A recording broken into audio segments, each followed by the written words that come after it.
Assalamualaikum dan selamat sejahtera kepada Encik Hamdi. Saya Amirul Arif bin Azmi, nombor pendaftaran 14DTP22F1042.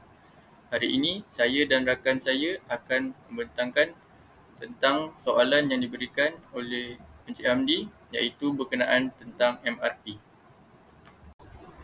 Soalan yang diberikan ialah, Habib's company plans to release product A on the market soon. The tree structure for product A is shown in figure 1 below. The MPS for product A calls for 120 units to be started in week 5, 8 and 10. Table 1 below shows that for product A, you as an operation manager and with your team need to prepare the material requirements plan for the next 10 weeks for each item and present it to your general manager as soon as possible. Ini adalah tree structure yang telah diberikan. Parentsnya ialah A, mempunyai 3 children iaitu 2D, 3C dan 2B. 2D mempunyai 2 anak iaitu E dan 2F. Manakala 2B mempunyai 1 anak iaitu D. Dan D juga mempunyai anak. Yang pertama adalah E, yang kedua adalah 2F. Assalamualaikum warahmatullahi wabarakatuh. Saya Basil bin Majdi, nombor matrik 14DTP22F1002. Hari ini saya akan membentangkan soalan presentation yang diberikan, iaitu berkaitan dengan MRP. Berikut merupakan lead time and quantity on hand table yang diberikan di dalam soalan. Untuk item A, lead time yang diberikan ialah 1 minggu dan quantity on hand sebanyak kosong. Seterusnya, item B mempunyai lead time sebanyak 2 minggu dan quantity on hand sebanyak 20. Selepas itu, item C mempunyai lead time selama 1 minggu dan quantity on hand sebanyak kosong. Untuk item D, lead time selama 1 minggu dan quantity on hand sebanyak 100. Seterusnya, E, lead time 1 minggu dan quantity on hand sebanyak 500. Dan yang terakhir, item F, lead time selama 2 minggu dan quantity on hand adalah 300. Berikut merupakan bill of material. Setelah membuat perkiraan, item A yang perlu dihasilkan ialah sebanyak 120 unit. Untuk menghasilkan item A, item B diperlukan sebanyak 2 darab 120 bersamaan 240 unit. Untuk item C, diperlukan sebanyak 3 darab 120 bersamaan 360 unit. Untuk item D, 2 darab 120 tambah 1 darab 2 darab 120 bersamaan dengan 480 unit. Untuk item E, 1 darab 2 darab 120 tambah 1 darab 1 darab 2 darab 120 bersamaan 480 unit. Dan yang terakhir untuk item F, diperlukan sebanyak 2 darab 2 darab 120 tambah 2 darab 1 darab 2 darab 120 bersamaan dengan 960 unit. Berikut merupakan time phase product structure yang telah dilukis. Seperti yang kita lihat, produk A perlu siap pada minggu ke-10. Untuk menghasilkan produk A, memerlukan masa 1 minggu. Item D, C dan B perlu ada untuk menghasilkan produk A. Item D perlu siap pada minggu ke-9 dan mengambil masa selama 1 minggu. Untuk item C juga perlu siap pada minggu ke-9 dan memerlukan masa 1 minggu. Item D juga perlu disiapkan pada minggu ke-9 dan perlu dihasilkan selama 2 minggu. Untuk item D mempunyai anak iaitu item E dan item F. Item E dan item F perlu siap pada minggu ke-8. Item E perlu mula pada seminggu awal, manakala untuk menghasilkan item F memerlukan masa 2 minggu. Untuk item D juga mempunyai anak iaitu D.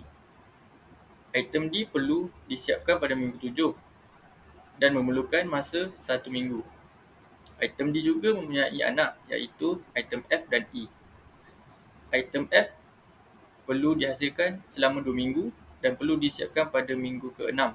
dan item E juga perlu disiapkan minggu ke-6 dan mengambil masa 1 minggu. Berikut merupakan MRP table untuk item A.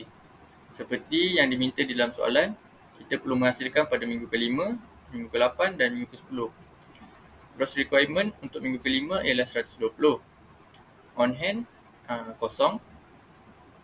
Order receipt ialah 120 dan order release 120 pada minggu ke-4 kerana dia memerlukan masa 1 minggu. Untuk minggu ke-8, gross requirement juga 120, on hand juga kosong. Order receipt adalah 120 dan release order 120 pada minggu ke-7. Dan minggu ke-10 juga 120 gross requirement, on hand juga kosong. Order receipt adalah 120 dan release order 120 pada minggu ke-9. Untuk item B pula, gross requirement yang diperlukan ialah 2 darab 120 bersamaan 240. Ia perlu dihasilkan pada minggu ke-4 kerana untuk menghasilkan produk A, lead time-nya adalah bersamaan 1. On hand inventory yang telah ada untuk item B ialah 20. Bermakna plan receipt 240 perlu tolak dengan 20 bersamaan 220. Order yang perlu dirilis adalah 220 pada minggu kedua kerana lead time untuk item B ialah 2. Untuk minggu ke-7, gross requirement yang diperlukan 2 darab 120 bersamaan 240. On hand telah habis, so menjadi kosong. Plan receipt adalah 240 dan perlu release order sebanyak 240 pada minggu ke-5. Untuk minggu ke-9, gross requirement yang diperlukan 2 darab 120 bersamaan 240 unit. On hand kosong. Plan receipt 240 dan release order 240 pada minggu ke-7. Untuk item C, gross requirement yang diperlukan adalah 3 darab 120 bersamaan 360 pada minggu ke-4. On hand yang diberikan adalah kosong. Plan receipt 360 dan perlu dirilis ordernya pada minggu ke-3 dengan jumlah 360. Gross requirement untuk minggu ke-7 adalah 3 darab 120 bersamaan 360. On hand bersamaan kosong. Plan receipt adalah 360 dan plan order release 360 pada minggu ke-6. Dan pada minggu ke-9, gross requirement yang diperlukan adalah 3 darab 120 bersamaan 360. On hand kosong. Plan receipt bersamaan 360 dan plan order release bersamaan 360 pada minggu ke-8. Seterusnya, berikut merupakan MRP table untuk item D. Bila kita lihat pada minggu yang kedua, gross requirement yang perlu disiapkan ialah sebanyak 220 unit. Inventory on hand yang dimiliki ialah sebanyak 100 unit. Dan plan order receipt yang perlu disiapkan ialah 220 tolak 100 bersamaan 120 unit. Dan ianya perlu disiapkan pada minggu pertama kerana ianya mengambil lead time selama 1 minggu. Selepas itu, pada minggu yang keempat, gross requirement yang perlu disiapkan ialah sebanyak 2 darab 120 bersamaan 240 unit. Inventory on hand yang dimiliki ialah kosong. Plan receipt yang perlu disiapkan ialah 240 unit dan ianya perlu disiapkan pada minggu yang ketiga. Selepas itu, pada minggu yang kelima, gross requirement yang diperlukan ialah sebanyak 1 darab 2 darab 120 bersamaan 240 unit. Inventory on hand yang dimiliki ialah kosong. Plan receipt yang perlu disiapkan sebanyak 240 unit dan plan order release yang perlu disiapkan ialah 240 unit pada minggu yang keempat. Selepas itu, pada minggu yang ketujuh,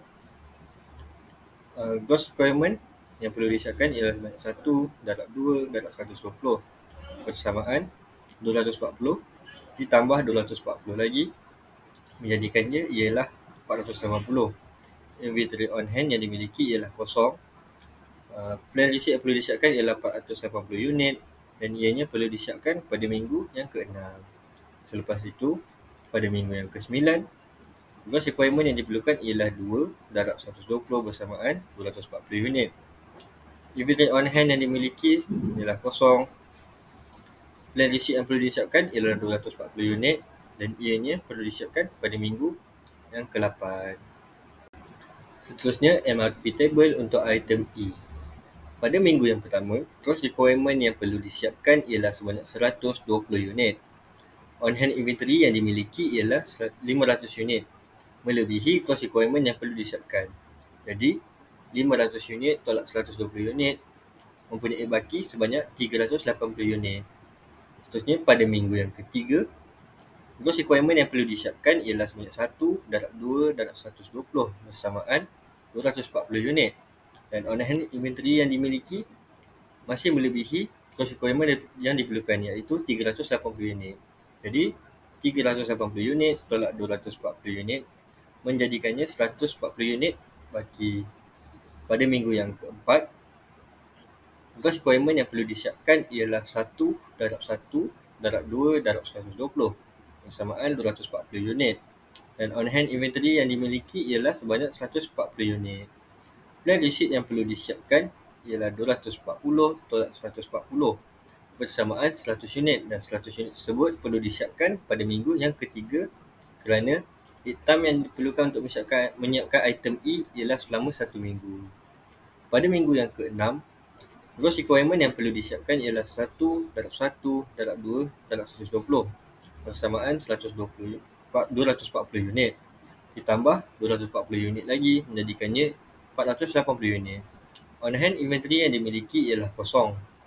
Plan receipt yang perlu disiapkan ialah sebanyak 480 unit dan 480 unit tersebut perlu disiapkan pada minggu yang ke-5. Pada minggu yang ke-8, gross requirement yang perlu disiapkan ialah sebanyak 1/2/120 bersamaan 240 unit. Dan on-hand inventory yang dimiliki ialah sebanyak kosong. Plan receipt yang perlu disiapkan ialah 240 unit dan 240 unit tersebut perlu disiapkan pada minggu yang ke-7. Untuk MRP table item F, gross requirement yang diperlukan pada minggu pertama ialah 2/120 bersamaan 240 unit, dan on-hand inventory yang dimiliki melebihi gross requirement yang perlu disiapkan, iaitu sebanyak 300 unit. 300 unit tersebut ditolak dengan gross requirement yang diperlukan sebanyak 240 unit, menjadikannya baki sebanyak 60 unit. Jadi, plan receipt yang perlu disiapkan ialah kosong. Pada minggu yang ketiga, gross requirement yang perlu disiapkan ialah 2/2/120 bersamaan 480 unit, dan on-hand inventory yang dimiliki ialah sebanyak 60 unit. Plan receipt yang perlu disiapkan ialah sebanyak 480 ditolak dengan 60 unit bersamaan dengan 420 unit. 420 unit tersebut perlu disiapkan pada minggu pertama kerana lead time yang diperlukan untuk menyiapkan item F ialah selama 2 minggu. Pada minggu yang keempat, gross requirement yang diperlukan ialah sebanyak 2/1/2/120 bersamaan dengan 480 unit. On-hand inventory sebanyak kosong. Plan receipt yang perlu disiapkan ialah 480 unit dan 480 unit tersebut perlu disiapkan pada minggu yang kedua. Pada minggu yang ke-6, gross requirement yang diperlukan ialah 2/1/2/120 bersamaan dengan 480 unit, dan 480 unit tersebut ditambah lagi 480 unit menjadikannya ianya 960 unit. On-hand inventory yang dimiliki ialah kosong, dan plan receipt yang perlu disiapkan 960 unit. 960 unit tersebut perlu disiapkan pada minggu yang keempat, dan kerana time yang diperlukan selama 2 minggu. Dan pada minggu yang ke-8, gross requirement yang diperlukan ialah 2/2/120 bersamaan dengan 480 unit. On-hand inventory yang dimiliki adalah kosong. Plan receipt yang perlu disiapkan ialah 480 unit dan ianya perlu disiapkan pada minggu yang ke-6. Sekian, itu saja untuk pembincangan hari ini. Wabillahi taufiq wal hidayah. Wassalamualaikum warahmatullahi wabarakatuh.